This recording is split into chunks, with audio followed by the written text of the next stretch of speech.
తాకట్లో ఉన్న మీ బంగారాన్ని విడిపించి ఆ రోజు ఆన్లైన్ రేటుకి కొంటాం. Sharma gold company. శ్రీమాత్రే నమః. సద్గురు జ్యోతిషాలయం 2025 మే నెల రాశి ఫలితాలని మనం తెలుసుకోబోతున్నాం. మా ఛానల్ ద్వారా చూస్తున్నటువంటి ప్రేక్షక మిత్రులందరికీ కూడా శుభాభివందనాలు. మా ఛానల్ బాగా చూస్తున్నారు, ధన్యవాదాలు. కానీ సబ్స్క్రైబర్స్ అనేవాళ్ళు కొంచెం తక్కువగా ఉన్నారు. కొంచెం సబ్స్క్రైబ్ చేయండి. ఈ పక్కనున్న బెల్ బటన్ కానీ మీరు కొట్టేస్తారనుకోండి, మా ఛానల్లో ఉన్నటువంటి అన్ని కార్యక్రమాలు కూడా మీకు వస్తూ ఉంటుంది, మీరు చూడొచ్చు. మీకు ఉపయోగపడే విషయాలు చెప్పడం జరుగుతుంది. కమింగ్ టు జాతకం. జాతకం అనేది పడుతున్న వర్షానికి ఒక గొడుగే కానీ జాతకం జీవితం కాదు. మేము చెప్పే ఈ రాశి ఫలితాలు గోచార గ్రహస్థితులను దృష్టిలో పెట్టుకొని చెప్తున్నాం. ఇది మీ యొక్క వ్యక్తిగత జీవితానికి ఒక 30% నుంచి 40% మాత్రమే వర్తిస్తుంది. మీరు పుట్టినప్పుడు ఉన్నటువంటి ఆ లగ్నము, ఆ నక్షత్రము, ఆ పాదాన్ని బట్టి మీ యొక్క సంపూర్ణ జాతకం అనేది తెలియబడుతుంది. ఇంకా నువ్వు జాతకం అంటే ప్రతి ఒక్కరికి కూడా నాకు ఉద్యోగం ఎలా ఉంటుంది, నాకు వ్యాపారం ఎలా ఉంటుంది, నాకు ఆరోగ్యం ఎలా ఉంటుంది, దాంపత్య జీవితం ఎలా ఉంటుంది, సంతానం ఉంటుందా, ఉద్యోగం వస్తుందా, వ్యాపారం బాగుంటుంది, ఇవే ఏదో టెన్షన్స్తోనే ప్రతి ఒక్కళ్ళం కూడా జీవిస్తున్నాం. దానికి ఉపశమనంగా ఈ మాస ఫలితాలని ప్రతి మాసంలో కొన్ని గ్రహాలు మారుతూ ఉంటాయి కాబట్టి ఆ గ్రహాల యొక్క గమనాన్ని దృష్టిలో పెట్టుకొని అన్ని వర్గాల వారిని దృష్టిలో పెట్టుకొని ప్రిడిక్ట్ చేయబడింది ఈ మాస ఫలితాలు. జాతకం ఎవరైనా మీ పరిసర ప్రాంతాల్లో ఉన్నటువంటి సద్గురువుల్ని సంప్రదించి జాతకం తెలుసుకోండి. లేదా మా ద్వారా తెలుసుకోవాలనుకుంటే 21 వయసు లోపున్న వాళ్ళు అడగకూడదు. ఎందుకంటే మీరు విద్య చదువుకుంటున్నటువంటి వారు కాబట్టి మీరు ఖచ్చితంగా మీ యొక్క వ్యక్తిగతమైనటువంటి జీవితంలో 21 సంవత్సరాల వరకు జాతకం అడగకండి. 60 సంవత్సరాలు దాటిన వారు మీరు అన్నీ అనుభవించుంటారు, మంచి చెడు అన్నీ చూస్తుంటారు కాబట్టి మీకు జాతకంతో పని లేదు. అడగడానికి కూడా ఇల్లీగల్ అఫైర్స్కి సంబంధించింది ఏది అడగకూడదు.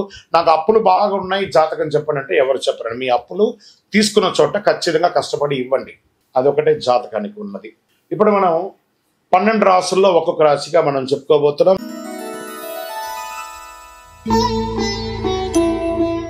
జ్యోతిషాస్త్రరీత్యా 12 రాశుల్లో 5వ రాశి అయినటువంటి సింహరాశి మిత్రులారా, మీరు మఖా నక్షత్రం 1, 2, 3, 4 పాదములు, పుబ్బా నక్షత్రం 1, 2, 3, 4 పాదములు, ఉత్తరా నక్షత్రం మొదటి పాదానికి సంబంధించిన మీరు సింహరాశి వారిగా పరిగణించబడుతున్నారు.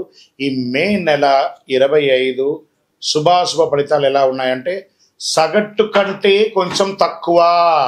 ఎందుకంటే అష్టమ శని ప్రారంభమైంది కాబట్టి ఎక్కడ కూర్చున్నాడు అని అంటే ఆరోగ్యంపై కూర్చున్నారు. జాగ్రత్త, మీ ఆరోగ్యాన్ని జాగ్రత్త పడాలి. శుక్రుడు మీ 9వ స్థానంలో, అష్టమ శని ప్రభావం ఉంటుంది. బృహస్పతి ఈ నెల మిశ్రమంగా ఉన్నారు. లాభాల ఇంటికి అధిపైనటువంటి బుధుడు ఈ నెల 2 మార్పులకు గురవుతున్నాడు. ఈ నెల వ్యాపారం అనుకూలంగా ప్రతికూలంగా 2 ఉంటుంది. అయినప్పటికీ మీరు కొంచెం కష్టపడాల్సి ఉంటుంది. ఈ నెల చాలా సహనం పాటించాలి. సింహరాశి మిత్రులారా, మీ నోరు అదుపులో పెట్టుకోవాలి. ప్రభుత్వ విషయాలు, పర్మిషన్స్ అన్ని పనుల్లోనూ ఆలస్యమయ్యే అవకాశాలు ఉన్నాయి. కొత్త ప్రయత్నాలు ఏది కూడా చేయకండి, నివారించండి. భార్యాభర్తల మధ్య సఖ్యత లోపం అవుతుంది. కుటుంబ సమస్యలు సామాన్యమైనటువంటి ఫలితాలు ఇస్తున్నాయి. అనవసరమైనటువంటి సంభాషణ నివారించండి. సోషల్ మీడియాలో కాస్త దూరంగా ఉండండి. మీరు ఏదైనా కామెంట్ చేసినా, లేదా మీరు ఏమైనా ఇచ్చిన టెస్ట్ ద్వారా, మీరు ఇచ్చిన పోస్ట్ ద్వారా మీకు ఇబ్బంది పడే అవకాశాలు ఉన్నాయి. అనవసరమైనటువంటి సంభాషణలు నివారించేసేయండి. ఆదాయం అంతంత మాత్రంగానే ఉంటుంది. చేపట్టిన పనులు మధ్యలో నిలిచిపోయే అవకాశాలు కూడా ఉన్నాయి. మాస ద్వితీయార్థం నుండి క్రమక్రమంగా పరిస్థితులు అనుకూలం అవుతాయి. అనవసరమైనటువంటి జోక్యం అవకాశం వద్దు. ఇతరుల విషయంలో అసలు జోక్యం చేసుకోకండి. పెద్దగా ఆర్థిక నష్టాలు ఉండవు, కానీ ఆర్థికంగా ఇబ్బందులు వస్తూ ఉంటాయి. ఆదా చేసిన డబ్బును ఖర్చు పెట్టే అవకాశాలు ఉన్నాయి. వ్యాపారం, అమ్మకం మరియు లాభంలో యథావిధిగా ఉంటుంది. ఖర్చులు మాత్రం పెరుగుతుంది. గృహ నిర్మాణ పనులు మధ్యస్థంగా ఉంటుంది. కొన్ని రంగాల వారికి అరుదైన ఆహ్వానాలు ఆశ్రయించవచ్చు. మాస ద్వితీయంలో ఉద్యోగం చేస్తున్నటువంటి వారికి స్ట్రెస్ ఎక్కువగా ఉంటుంది, కఠినంగా కూడా ఉంటుంది. ఒక్కొక్కసారి మాటలు తోటి ఉద్యోగులు స్నేహపూర్వకంగా మీరు మెలగండి. స్నేహితులతో సహాయం పొందుతారు. సోదరుల సోదరీమణుల సహాయం పొందుతారు. మాస ద్వితీయంలో విదేశాలకి వెళ్ళవలసే అవకాశం వస్తుంది. చాలా కాలంగా చేయలేని దేవతా ప్రార్థన, ఒక తీర్థయాత్ర చేసే అవకాశాలు ఉన్నాయి. కాస్త ఉపశమనం పొందుతారు. విదేశీయ విద్యను ఎంచుకునే విద్యార్థులకు సానుకూల ఫలితాలని పొందడానికి ఇది అనుకూలమైనటువంటి సమయం చెప్పచ్చు. ఎక్కువ కృషి చేయాల్సి ఉంటుంది. ఆరోగ్యం పైన చాలా శ్రద్ధ వహించాలి. ఒకసారి మాస్టర్ చెకప్ చేసుకోండి. అవసరమైతే శస్త్రచికిత్స కూడా జరిగే అవకాశం మే నెలలో సింహరాశి వారికి ఉంది. ఎదురు చూడని శుభవార్త ఒకటి వింటారు మాస ద్వితీయంలో. బంగారు ఆభరణాలు, విలువైనటువంటి వస్తువులను జాగ్రత్త పెట్టుకోండి. మీరు ప్రయాణం చేసేటప్పుడు ఏది మిస్ అవ్వకుండా, వాహనం నడిపేటప్పుడు జాగ్రత్తగా ఉండండి. రాజకీయ నాయకులకి మిశ్రమం. షేర్ మార్కెట్ అస్సలు వద్దు ఈ నెల. మీడియా రంగం వారికి బాగా ప్రెషర్, విపరీతమైనటువంటి ప్రెషర్ ఉంటుంది.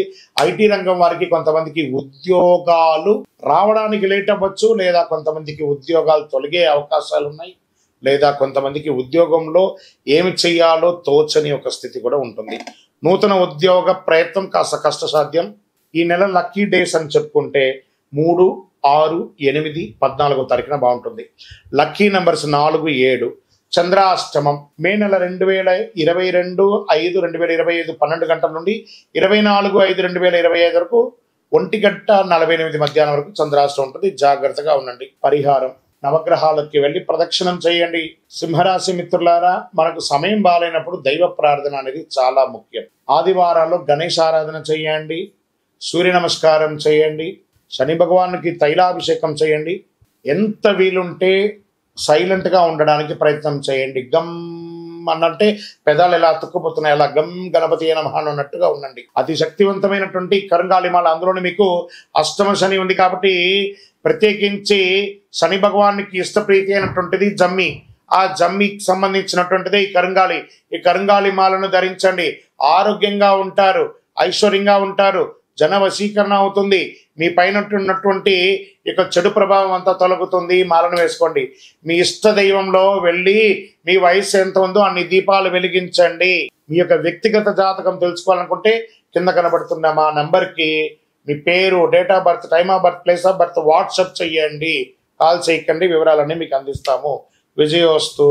ద్వాదశ రాశుల్లో ఉన్నటువంటి మిత్రులారా, మీరందరూ కూడాను ఐరారోగ్య, ఐశ్వర్య, భోగభాగ్యాలతో ఉండాలని అఖిలాండ కోటి బ్రహ్మాండ నాయకుడు శ్రీ ధర్మశాస్త్ర అయ్యప్ప స్వామి వారిని 18 అవతారాలుగా కొలువైనటువంటి స్వామివారు జీవలింగేశ్వర స్వామి సన్నిధానం జీవకోణ తిరుపతిలో ఉన్నటువంటి బ్రహ్మశ్రీ డాక్టర్ చంద్రమౌళి గురుస్వామి గారు నిర్మించిన దేవాలయంలో మీకోసం ప్రార్థన చేస్తాం. మీరు క్షేమంగా ఉంటారు. తిరుపతికి వచ్చినప్పుడు మన దేవాలయాన్ని తప్పకుండా దర్శనం చేసుకోండి. రైల్వే స్టేషన్ నుండి, బస్టాండ్ నుండి 3 కిలోమీటర్ల దూరంలో ఉంటుంది. విజయోస్తు.